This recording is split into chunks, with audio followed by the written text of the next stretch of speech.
हमें आम आदमी पार्टी से, केजरीवाल से, सिसोदिया से कभी नहीं मिला है। वो बाकी जो भी बताएं कि सीबीआई को मैंने क्या कहा, ईडी को मैंने क्या कहा, उनके पास कोई सबूत है नहीं सबूत है, ये तो सब नाटकीय चीजें होती हैं। हमने हर बार देखा है सीबीआई के पास अगर सबूत आते हैं नहीं आते हैं, वो जब केस फाइल होता है उस समय आते हैं। ये कोई वो थोड़ी होता है, टीवी की डिबेट थोड़ी होती है कि मैंने क्या कहा, उसने क्या कहा, लेकिन ये हर चीज को नाटकीय ढंग से प्रस्तुत करने की जो कोशिश करते हैं, चलिए खैर उनकी राजनीति है। लेकिन एक बात आज तक नहीं समझ में आई कि जो शराब नीति भली भांति दिल्ली में चल रही थी, और दिल्ली में ये शराब नीति की कुछ दुकानें सरकार चलाएगी और कुछ सीमित तरीके से उनको हम प्राइवेट को देंगे, ये एक सोची समझी रणनीति के तहत तमाम सरकारों ने दिल्ली में किया है। हर राज्य के लोगों का अपना एक कैरेक्टर होता है, उस हिसाब से हर राज्य जो है अपने तरीके से शराब की नीति बनाता है। और दिल्ली में हमेशा ये माना जाता था कि सरकारी दुकानों में ज्यादा प्रभाव इसलिए रखा जाता है कि एक तो उसमें रेवेन्यू कंट्रोल रहता है, दूसरा क्या है कि हम कितनी दुकानें खोलें कितनी नहीं खोलें, और संवेदनशील इलाकों में दुकानें ना खोलें, इसका कंट्रोल दिल्ली सरकार में रहता है। दूसरा आपने ये भी देखा होगा कि बार बार दिल्ली सरकार की नीति के समय भी, उसके पहले बीजेपी के समय में भी, कि पढ़ाई लिखाई के संस्थानों के आसपास, मंदिरों, गुरुद्वारों, मस्जिदों के आसपास, गिरजाघरों के आसपास इस तरीके की दुकानें नहीं खुले, और ज्यादातर ऐसी जगह खुले जहां सार्वजनिक रूप में लोग कम इकट्ठा होते हो, रहने के इलाके अलग हो, रिहायशी इलाके अलग हो। इस कारण से ये नीतियां चलती चली आ रही थी, उसमें ड्यूटी भी मिलती थी, एक्साइज भी मिलती थी। लेकिन इस नीति को बदलने के पीछे क्या कारण है ये आज तक नहीं समझ में आए, और जब कारण नहीं समझ में आता है तो उसकी टाइमिंग सिर्फ समझ में आई। पंजाब और उत्तराखंड के चुनाव होने थे, गोवा के चुनाव होने थे, 6-8-9 महीने पहले दिल्ली में आम चर्चा आ गई थी कि शराब की नीति में ये लोग बदलाव कर रहे हैं, और ये बात सबको पता है, हमारे पत्रकार मित्रों को भी पता है कि बार बार शराब के ठेकेदार, प्राइवेट ठेकेदारों से बातचीत होने लगी, और जो मुख्यमंत्री बार बार कहता है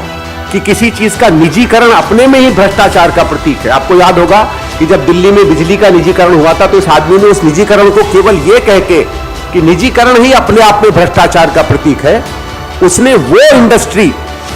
जो एक तरीके से किसी न किसी तरह, हर तरीके से हम लोग जिसको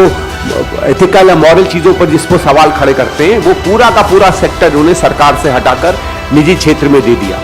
तो निजीकरण को जो भ्रष्ट मानता था, अब आप समझ लीजिए उसने अगर निजीकरण शराब की ठेकेदारी का किया है तो उसके पीछे क्या मंशा होगी, कम से कम परोपकार की और टैक्स की मंशा तो दिखती नहीं है। इस बात को मैं सीधे सीधे रेखांकित करना चाहता हूं। दूसरा,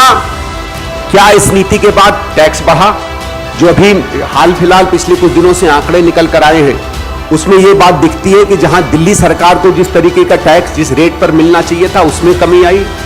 सरकारी कंपनियां जो इसको चलाती थी उनके मुनाफे में कमी आई, और करीबन केवल पिछले 6-8 महीने में जिन प्राइवेट सेक्टर के लोगों को इस तरीके का पैसा मिला है, उन लोगों को ही अगर आप माने तो 1900 करोड़ के करीब फायदा केवल पिछले 5-6 महीने हुआ जब तक ये नीति चल रही थी। और आखिरी सवाल जो इनसे पूछा जाता है कि अगर आपकी नीति इतनी परोपकारी थी, इतनी जनहित में थी, तो आपने इसको वापस क्यों लिया? नीति वापस लेना अपने आप में इस बात को मानता है कि इस नीति, एक तो नीति गलत थी और नीति के पीछे मंशा गलत थी, इसलिए आगे इन पे कोई तहकीकात हो गई, आगे कोई चीज पकड़ी जाए, इस कारण से नीति को वापस लिया है। बाकी हम इंतजार करेंगे, हम इतना ही उम्मीद करेंगे कि सीबीआई और ईडी निष्ठा से और ईमानदारी से इस पर अपनी तहकीकात करें। कई बार हमने देखा है कि इस तरीके की तहकीकात में भी हम लोगों को शक होता है कि भारतीय जनता पार्टी और आम आदमी की पार्टी के बीच में कुछ संबंध रहते हैं। वो संबंधों के बेसिस पर ये इंक्वायरी होगी या सही में सच और न्याय को देखने के लिए ये इंक्वायरी होगी, इसकी हम आशा करते हैं।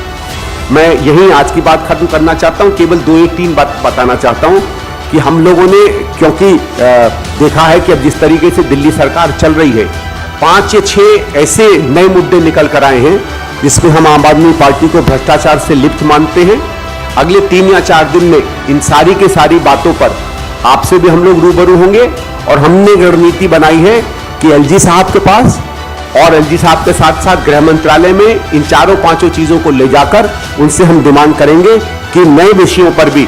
जहां वो संभव माने, एसीबी को चाहे तो एसीबी को, सीबीआई को चाहे तो सीबीआई को, जिस भी संस्था को चाहे उससे इन 4-5 उन चीजों